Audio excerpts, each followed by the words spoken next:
The Minnesota Vikings have yet another chance to clinch the NFC North this Saturday against the Indianapolis Colts. We're going to break down that game right after this.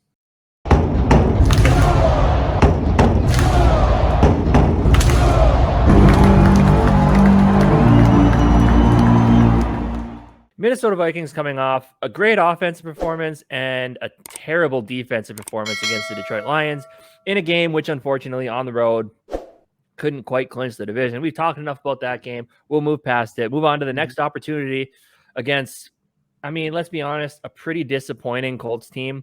Definitely. There's talent on that team for sure, but it's just not working out. Obviously, having to fire Frank Reich and the whole issue with them hiring Jeff Saturday. So it's a game the Vikings should win. You're at home. One of the, kind of that time of the year, get some Saturday football, which is kind of nice. No pun intended. Good one. It'll be a bad Saturday for Jeff Saturday. Yeah. But yeah, so it's a big game. Obviously, after what happened last week, you need to see a win. We'll kind of when we get into our key matchups, we'll kind of discuss a little bit about what we hope to see in this upcoming game. But yeah, they present some challenges, but I do think this is a game the Vikings should win pretty easily. What are your thoughts on it?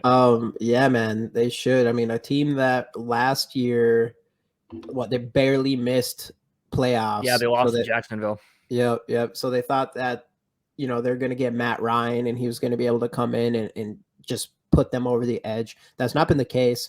Their defense just is not the same as they have been not the same as they were last year.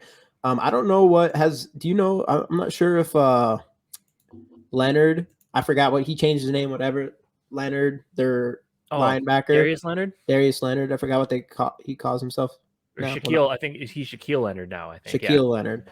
I'm not sure if he's back or not because something's up with their defense. I'm pretty sure he should be by now. I thought wasn't he out for the season? Maybe he was because he was out for a long time, which obviously was huge for that defense. Yeah, but no, when he's on the field, he's a different player. But yeah, I thought he was. He had a back surgery. It looks like. Oh, he did. Okay, so yeah. So that makes a part, like they still have a lot of talent on that defense, but that does make sense why their defense has not been as good. Especially we saw them get smoked by the Cowboys last week, smoked harder than we got smoked against the Dallas. And that's hard to do. Yeah. So I don't see why our offense can't throw all over them. This should be another game where our offense, carries this team. And then of course it comes down to going against an offense that also just has not been that great this year. Even, Jonathan Taylor has been going through some injuries. He's kind of been a disappointment this year. Number 1 overall pick in most fantasy leagues easily. And he's kind of been a disappointment. But we have let these kind of offenses throw all over us before almost every single game, it seems like. So at the end of the day, man, who knows? To win this game, it's going to be a big our defense. It's going to be really important that our defense steps up, of course. And there should be no issue with winning this game if that happens. So right, for sure. But hey, let's talk a little bit more about this game. Let's jump into some of the key matchups that we're looking out for this Saturday against the Colts. Before we do that, though, I want to thank everybody for watching the GG Sports podcast and want you all to hit the subscribe button.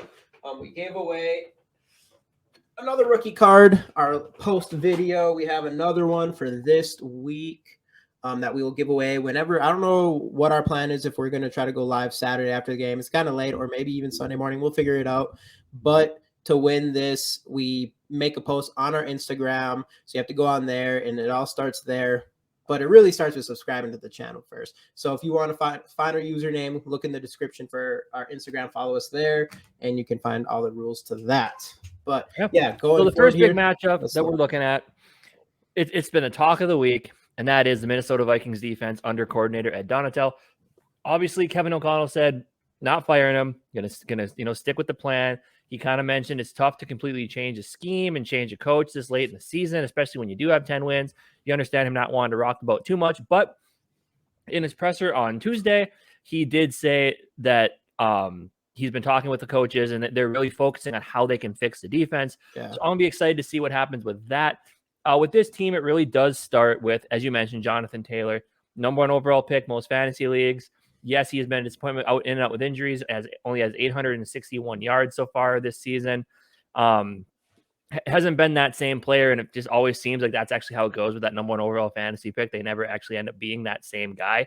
But the talent's there. But if you can stop him and make this offense one-dimensional, obviously they've been, kind of up and like when Frank Reich was still there, they benched Matt Ryan, brought Sam Ellinger in. Now it's going to be Matt Ryan's back, and Nick Foles is going to be the backup. So Matt Ryan, I mean, we know the talent's there with Matt Ryan. Obviously, formerly Matty Ice, formerly played in a Super Bowl. He was Matty Ice then, but an MVP of the league. So the talent's there. The guy's smart. He's seen it all. Yeah, I mean, he's in his late 30s, so we all know. We kind of started to see it the last couple years in Atlanta as well. That he's starting to fade a little bit, but obviously the guy's really smart back there. He's got Michael Pittman, who's having, obviously with the quarterback inconsistencies, he's been having kind of a down year, but still has 755 yards. And we all know they have a pretty solid offensive line as well. So it really does start with Ed Donatel stopping the run. And then if you can keep the run and contain, what are we going to see with pressure? How are we going to get pressure on Matt Ryan? Because he's not going to move. Right. So if you can get pressure to him, force him to get rid of the ball quickly, maybe make a couple mistakes, have to throw the ball away. That's what we're looking for here. And then what are we going to do with the cornerbacks against Michael Pittman, against some of the other receivers that they have? So that's really what it's going to be, is how is Kevin O'Connell and Ed Donatel, what are they going to do with this defense to coach against what Jeff Saturday has been aggressive since he's been there. So I'm curious to see how this matchup is going to go with that offense. Yeah. Hopefully we just see any sort of progress, like you said, with KOC talking to the coaches and they're trying to come up with a plan. Hopefully we do see some progress. Like it was just that obvious. We talked about it a lot in our post video.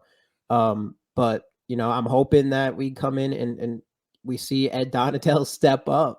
And I don't know, call more blitzes. That's what I really want. I want him to call more blitzes pretty much. And more than anything, I think that is like the first step we take, is we blitz more. And then, as far as like the coverage and the shell coverage and all that stuff, I mean, I think you worry about that second, but I don't know. I think it starts with the blitzes, and hopefully we see more of those. And we can't let this Colts team offense that hasn't been that great throw all over us. Yeah. I mean, and if they do, then and that's the thing. Like this week with this team, with us and even the fan base outside, because this is basically going to be a nationally televised game, because it's going to be the only game on at noon on Saturday, and people are going to be watching it. So the eyes are going to be on the Vikings. What are they going to do? And if our defense can't stop this Colts offense their talent, like I said, they have talent, but if we can't stop this Colts offense and they put up 400 yards on us and 20 or 28 to 30 points, there's going to be more questions surrounding this team than there already is right now. And there's a ton. So especially after coming off that game, that bad defensive performance against the Colts. Yep. So it's like, we've seen it every single time this game at this year after the Eagles, after the Cowboys, where we had this concern and we've bounced back from those concerns. And this is the most glaring hole of them all. And that's this defense coming into this game. And if we get thrown all over, I mean, obviously if they do, we go back to the drawing board, hopefully. I mean, hopefully we still win this game. And at the very least, we do have a handful of weeks to figure shit out before playoffs. But the reality is you need to figure shit out before playoffs, because you can't take a chance. You're only going to be 10-3. How many times? We've only seen it few times in our entire life. So you got to take advantage of this situation for sure. Yep. So hopefully we see it. I'm hoping because it's scary, because all that hope, and now it's like, fuck, all the media people are for sure fucking right about something. So we'll see what Ed Donatel does in this upcoming game. Now our next matchup we did already touch on. We'll get a little deeper into it here. Speaking of primetime games. Oh, I thought never mind. Next, that's the next slide. And that is going to be our pass rush against that offensive line that is pretty solid. They got some good names on there. Namely, was it Quinn or not Quinn Williams? This isn't Quentin good. Nelson. I forgot the guy's name. Quentin Nelson. That's the guy's name. A beast. But yeah, so these guys have some names along that offensive line, and I really want to see if with some of these adjustments that Kevin O'Connell and Ed Donatel are going to make on this defense, if maybe you're going to try to do something different with Neil Hunter. It seems, and I understand you want to keep having him try to get accustomed to the stand-up pass rush, but at the same time, like, if you need to put him on at that defensive end position, hand in the dirt, and send him after the quarterback, maybe that's what he's more comfortable doing. And Za'Darius Smith, I would almost be okay with resting him for a week just get that knee 100% for the playoffs, because he hasn't been the same guy the last few weeks. And that knee injury is probably a big part of the reason. Right. But I also like what I saw what they did with him last week, moving him around the line a little bit before the snap, try to get a better matchup. I hope we do that with more with Harry too. Yeah, for sure. And maybe Harrison Smith can creep up, especially with him being back, which is going to be huge. And something that Purple for the Win pointed out on Twitter that I guess I didn't really realize is that Danielle Hunter and Za'Darius Smith combined have dropped back into coverage on 56 snaps. Why? And I get that's what linebackers do sometimes, which we've seen with Jordan Hicks getting burned by every running back in the NFL that can catch a football. But like, these two should not be in drop back mode. These two should be up at the line, helping stop the run. That's what they need to do. And speaking of stopping the run, Delvin Tomlinson, him being back has paid dividends for this team, holding the Lions, a good rushing team, to what we did last week. I mean, obviously, the fact they could throw all over us probably prohibited them from running the ball as much as they should have, but they didn't really need to. But Delvin Tomlinson being back has been absolutely huge. So, and maybe putting Danielle Hunter on the inside, maybe that would help with some of that interior pass rush. It just isn't there. Maybe do Danielle, Delvin, Harrison Phillips, and have Patrick Jones or DJ Wanham and Darius Smith as your outside. Get that pressure. It could work out. So this game, as you mentioned, really does come down to getting past that offensive line and getting pressure on Matt Ryan, who's a statue, and force him into some bad decisions. Yeah, and I'll go into this on the next side. But I do want to just say, according to PFF, the Colts have a 58.8 pass blocking grade. So obviously that is not very good. It's been a little bit better lately, and their quarterback grade is 59.4, which is pretty obvious. So it's just, at the end of the day, their pass blocking and their passing in general has not been the best. So there should be no reason that if we call the right blitzes and stuff that we can't wreak havoc on their offensive line and get to Matt Ryan and it's good. He's not someone that's going to make tons of mistakes all the time, but at the very least get some sacks and some pressure on him. And so obviously these first two slides really just kind of what we've been talking about basically since that Lions game. It's that important. It's that important. It is. The defense is like the most important thing right now, because we know the offense can hum. We know we can score fast. We saw it last week. We would have scored faster if the refs weren't blind and didn't rule JJ out of bounds. Yeah, right. But this team, when Kevin O'Connell is calling the right plays, this team can score faster than not faster than any team, but this team can score and score quickly. So yeah, they get right down the field when it matters. That's the only thing. It's like we just have to still figure out when it's not in such dire that we need to score, because we always score as soon as the reason, boom. It's like there's not even a defense out there. It doesn't make any sense, but whatever. What's that? Right. But the reason the team can score so quickly is due to the play of quarterback Kirk Cousins. Obviously, what I meant by the familiar face on the other side of that defensive. Yeah, right. Yeah, primetime Kirk. It's going to be a game people are going to be watching. He's back though. But 2 in a row. Looking across the line here, former Viking Yannick Ngakoue leading the Colts with 8.5 sacks. Also had DeForest Buckner with 5.5 sacks. Kwity Paye, I'm not sure if he's injured, but so far this season he has 5 sacks. And obviously defensive back wise, Stephon Gilmore is back there. So this team, again, has some talent on defense, good pass rush, but we saw that the Cowboys put up 54 points on them a couple weeks ago. So this team can be beat. And as we've seen with what happened last week, Kirk Cousins putting up 425, JJ putting up 223, some of the other receivers, Adam Thielen, KJ Osborne, TJ Hawkinson getting involved. I think that's what this game's going to come down to. And I would love to see, we've been talking about it all year. I know you always talk about it. I would love to see us do what the Cowboys did to this Colts team. Yeah. Score like we did in the second half last week. Score like we did on that last drive when Kirk was just dynamite, dropping dimes all over the field to JJ, to his other receivers. That's what we need to see this game. We need Kirk to step up. We need Kirk to play, not step up, I shouldn't say that. We need Kirk to play like Kirk has played the last few weeks. And we're going to be good, especially against his defense. It's not nearly as good as what we'd seen before the Lions. Yeah, and a lot of this slide is actually going to be Kirk Cousins versus their pass rush. So the Colts pass rush in the last, let's see here, in the last 4 games have an average of 55 PFF grade. Their pass rush has not been there. They've been dealing with some injuries. We talked about it a little bit earlier. So I just think, and so I could have put the offensive line here, but I do think this is just going to be a game where Kirk should have time. Our offensive line should hold up, especially I'm assuming we get Darisaw back because he's not on the injury report, at least right now. Mm-hmm. And then Garrett Bradbury has been a limited participant. So as when this video has been made. So we should have a healthy offensive line against a not very good pass rush. So Kirk Cousins should have a lot of time in this game. And you should not give Kirk Cousins tons of time as long as our wide receivers are getting open, I guess. But yeah, I just think this is a game where that we don't the pass rush is usually one of our Achilles heels. If we have to deal with that and our offensive line gets blown up, those are the games that we end up getting destroyed against the Eagles and the Cowboys. So I do think this is going to end up being a really big game for Kirk, just based strictly off that. But I also want to say for honorable mention, though, from the other side of this, even though Kirk he's going to have a lot of time. The Colts of lately, their pass coverage, and it is probably one of their best grades overall. They have a 77.5 pass coverage grade. Let's see here.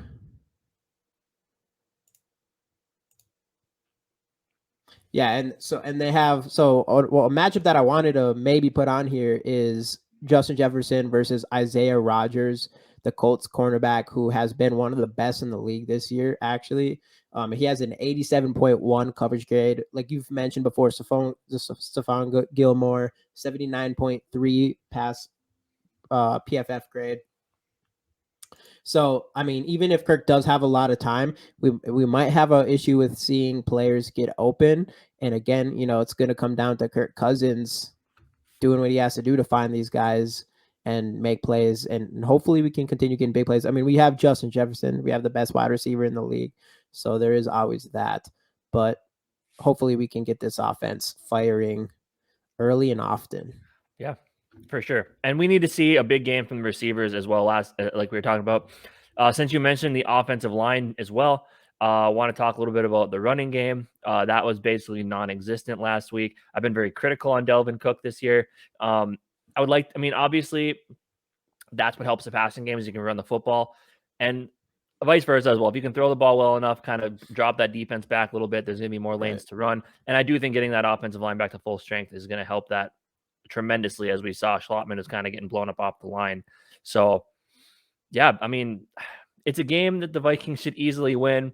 As we've seen, I mean, who knows if that's actually going to happen. We'll kind of get into that when we go into score predictions. But this is a game where I feel pretty confident going into. I'm excited to see what changes we're going to make on the defense. If we make no changes, I'm going to be very, very disappointed. Yeah. But I think Kevin O'Connell's smart enough where, obviously he's smart. I think he's going to everybody in the organization, they have to know. They just have to know that you don't get a lot of 10-3 opportunities. You got to do something. We can't go into a chance in playoffs being one of the better teams, supposedly, and just we're going to lose. Like we've been to playoffs once in the last, 5 years since 2017 once. Yep. One game. Mm-hmm. So, yeah. Anyway, score predictions. What do you got? Score predictions. I'll go with score predictions and player predictions. Actually, you talk about Dalvin Cook. I haven't felt the same way about him as you have this year. He hasn't been the same, but there's some plays where you can still see that talent and speed, and it doesn't seem like he slowed down. So I'm going to go from a player standpoint. I think Dalvin Cook is going to have over 100 yards this game and a touchdown. I think this is actually going to be a big Dalvin Cook game for some reason, and I'm hoping that's because actually we're going to do the opposite of last week. And like you said, we're just going to start with some passes, and then we're going to involve the run, kind of switch it up a little bit. So yeah, 100 yards, whatever. Score prediction. So I can't be making these like big score predictions that we're going to win by a lot anymore. I said that 2 weeks ago, tried backing out of it, whatever. So I'm not going to do that this week. I'm going to go, our offense is crazy. So I'm going to go 27-17. I'll go 27 to. I'm gonna be weird. I'm gonna go 27-23. I don't know why. I want to get one more point over a field goal. Okay, that's fair. That's fair. I think Kirk is going to keep having a big season or a big couple games here. I think him and JJ are going to connect a lot. I think Kirk's going to be up near 300 yards again. I think he's going to throw 2 touchdowns at the very least. And as I said the other day on our stream, I think Kirk Cousins is looking at 2 more years tacked on to his contract after the season is over. If he keeps playing this way, leads us into the playoffs and plays well in the playoffs, I think we're definitely going to see that. As for scores, I'm going to flip-flop it. I'm going 27-17. I'm going with that first 2-score victory. I feel confident. I think look, with this offense, as we kind of said on the flip side years ago with our defense and what we needed from our offense, we don't need a top 10 defense anymore. We don't need a top 5. No. With the way this offense can score when Kevin O'Connell is on his shit calling plays, we just need like a top middle of the road. We just need a middle of the road. We need progress compared to what we already had. We need to quit the whole bend but don't break. We need to get teams off the field on third down. And I think this week we're going to see progress with this defense. I think that's what's going to lead us to a 10-point victory over the Indianapolis Colts. Get your hat and t-shirt. Screw what Mike Florio says. By the way, if you haven't read that monstrosity of an article, go do that. That was Mike Florio, just a bitter Vikings fan. But that's how I feel about this game. We want to know how you guys feel about this game. Let us know down in the comment section your score predictions, and we'll see you guys this weekend breaking down this game. Let's go Vikes.